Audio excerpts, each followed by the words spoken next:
শেখ হাসিনার বিরুদ্ধে হত্যা ও গুমের ৬৫০ মামলা। ছাত্র জনতার অভ্যুত্থানে ৫ই আগস্ট ভারতে পালিত হওয়া শেখ হাসিনার বিরুদ্ধে ঢাকাসহ সারা দেশের থানা ও নিম্ন আদালতে ৬৫০টি মামলা দায়ের করা হয়েছে। এইসব মামলা এজাহারে তাকে জুলাই-আগস্ট আন্দোলনে ছাত্র জনতা হত্যাকাণ্ডের ঘটনায় প্রধান আসামি করা হয়েছে। বেশি মামলা হয়েছে ঢাকা মহানগর পুলিশের ডিএমবি আওতাধীন ৫০টি থানায়। শুধু একটি থানা যাত্রাবাড়ীতে মামলা হয়েছে ১১২টি।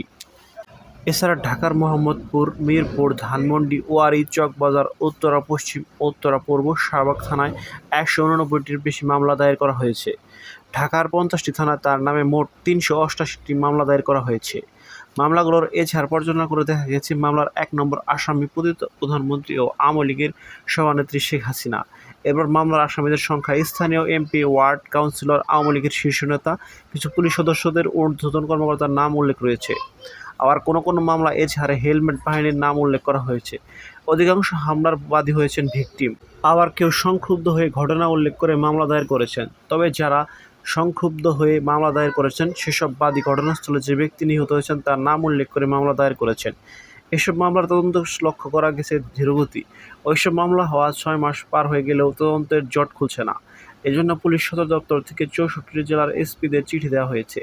চিঠিতে বলা হয়েছে, ৫ আগস্টের পর শেখ হাসিনা ও আওয়ামী লীগের নেতাকর্মীদের নামে যেসব মামলা দায়ের করা হয়েছে সেগুলো দ্রুতই শেষ করতে বলা হয়েছে। ওই মামলার তদন্ত শেষে ঊর্ধ্বতন পুলিশ কর্মকর্তাদের অবহিতকরণ নির্দেশনা অনুযায়ী চার্জশিট দিতে বলা হয়েছে। যে মামলার তদন্তে মাঠ পর্যায়ে তথ্য সংগ্রহ করতে দেরি হয়, তাহলে বিষয়টি সংশ্লিষ্ট পুলিশ সুপারদের অবহিতকরণ ও পরবর্তী পদক্ষেপ গ্রহণের জোর তাগিদ দেওয়া হয়েছে। জানা গেছে, শেখ হাসিনার নামে সর্বশেষ ঢাকার নিম্ন আদালতে মামলা হয়েছে ২০শে মার্চ। সরকারি আলিয়া মাদ্রাসার শিক্ষার্থী সাইফুদ্দিন মোহাম্মদ এমদাদ হত্যাচেষ্টার অভিযোগে শেখ হাসিনা, তার ছেলে সজীব ওয়াজেদ জয়সহ ২০১ জনের বিরুদ্ধে নালিশি সিআর মামলার আবেদন করা হয়েছে। এছাড়া ট্রাইব্যুনালে শেখ হাসিনার নামে ২টি মামলা চলমান রয়েছে। এ বিষয়ে যোগাযোগ করা হলে আইজিপি বাহারুল আলম সোমবার রাতে আমার দেশকে জানান, ঢাকাসহ সারা দেশে বিভিন্ন থানায় শেখ হাসিনার নামে অসংখ্য মামলা হয়েছে। এইসব মামলার অধিকাংশ এছাড়া তাকে সুপিরিয়র রেসপন্সিবিলিটি দেখানো হয়েছে। তিনি আরও জানান, আমরা তদন্ত করে দেখছি ওই ঘটনায় কে গুলি করে হত্যা করেছে। শীঘ্রই মামলাগুলোর তদন্ত শেষ করা হবে।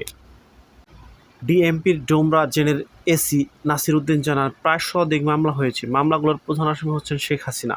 এছাড়া ওই সময়ে স্থানীয় এমপি, মন্ত্রীসহ নানা নেতৃবৃন্দ রয়েছে। মামলার তদন্ত চলমান রয়েছে, দ্রুতই সেগুলো শেষ করা হবে। আদালতে চার্জশিট দেওয়া হবে। পুলিশ সূত্রে জানা গেছে, ৫ আগস্ট শেখ হাসিনা সরকারের পতনের পর থেকেই তার নামে মামলা দায়ের করা শুরু হয়। অধিকাংশ হত্যা মামলা ছাড়াও শেখ হাসিনার বিরুদ্ধে গুম, অপহরণ, হত্যাচেষ্টা, মানহানি ও তার দলের নেতাকর্মীদের বিরুদ্ধে সম্পদ দখলের চেষ্টার অভিযোগ আনা হয়েছে। পুলিশের বিশেষ শাখা এসবি সূত্রে জানা গিয়েছে, ঢাকার থানাগুলিতে শেখ হাসিনার বিরুদ্ধে মামলা দায়ের হয়েছে। ঢাকার থানাগুলিতে ৩৮৮টি, ঢাকা মহানগর আদালতে ৫২টি মামলা করা হয়েছে। এইসব মামলার প্রধান আসামি শেখ হাসিনা। ঢাকা যাত্রাবাড়ী থানায় ১১২টি, মোহাম্মদপুর থানায় ১৩টি, মিরপুর থানায় ১৬টি, ধানমন্ডি থানায় ৯টি, শাহবাগ থানায় ৮টি, ওয়ারী থানায় ৫টি, চকবাজার থানায় ৬টি, উত্তরা পশ্চিম থানায় ১২টি, উত্তরা পূর্ব থানায় ৮টি মামলার খবর পাওয়া গিয়েছে। পুলিশ জানায়, ৫ আগস্ট পরবর্তী ঢাকা ছাড়াও দেশের জেলাগুলোতে শেখ হাসিনার নামে মামলা দায়ের খবর পাওয়া গিয়েছে। যেমন চট্টগ্রামে মেট্রোপলিটন পুলিশের থানাগুলোতে ২৪টি, রাজশাহীতে ১২টি, খুলনাতে ৯টি, ময়মনসিংহে ৮টি, রংপুরে ৭টি, সিলেটে ৫টি, বরিশালে ৬টি মামলা দায়ের করা হয়েছে।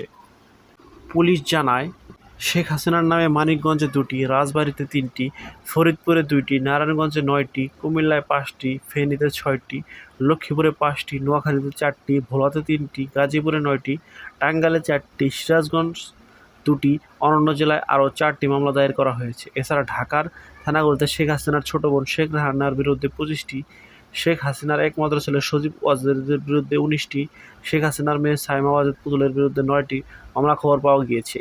পুলিশ সদর দপ্তর থেকে জানা গিয়েছে, রাজনৈতিক পট পরিবর্তনের পর মামলাগুলো দায়ের হয়েছিল।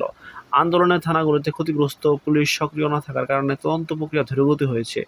তবে মামলাগুলো যাতে দ্রুতই তদন্ত প্রক্রিয়া শেষ করা যায়, পুলিশের পক্ষ থেকে জেলার এসপিদের তাগিদ দেওয়া হয়েছে।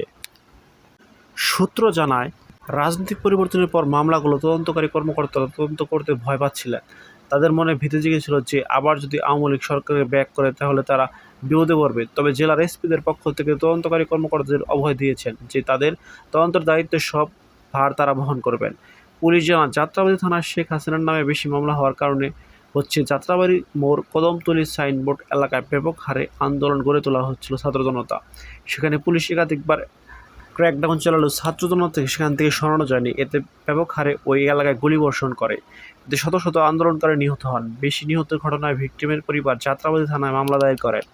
ওই মামলায় শেখ হাসিনা থেকে ঊর্ধ্বতন কর্তৃপক্ষের নির্দেশদাতা বলে চিহ্নিত করা হয়েছে। এদিকে গত 20শে মার্চ সরকারি আলিয়া মাদ্রাসার শিক্ষার্থী সাইফুদ্দিন মোহাম্মদ এমদাদ হত্যাচেষ্টার অভিযোগে শেখ হাসিনা, তার ছেলে সজীব ওয়াদুদ সহ 201 জনের বিরুদ্ধে ঢাকা মহানগর আদালতে একটি মামলা দায়ের করা হয়েছে। মামলার এজাহারে আসামিরা হচ্ছেন সাইমা ওয়াজিদ পুতুল, শেখ রেহানা, শেখ ফজলুল করিম সেলিম, ওয়াইদুল কাদের, সালমান এফ রহমান, আসাদুজ্জামান খান কামাল, শেখ ফজলে নূর তাপস, সাবেক আইজিপি বেনজির আহমেদ, মনিরুল ইসলাম, শাহাবুদ্দিন চৌধুরী মানিক, মশিউর রহমান, গৌহর রিজভী, ডক্টর তৌফিক এলাহী চৌধুরী, ডক্টর কামাল আব্দুল নাসের চৌধুরী, হারুন আর রশিদ, বিপ্লব কুমার সরকার, নাজমুল ইসলাম খান, নঈম নিজাম, শ্যামল দত্ত, সুভাষ সিংহর নাম রয়েছে। ঢাকার চিফ মেট্রোপলিটন ম্যাজিস্ট্রেট আদালতে বাদী হয়ে মামলাটি করেন রাজু নামে এক ব্যক্তি।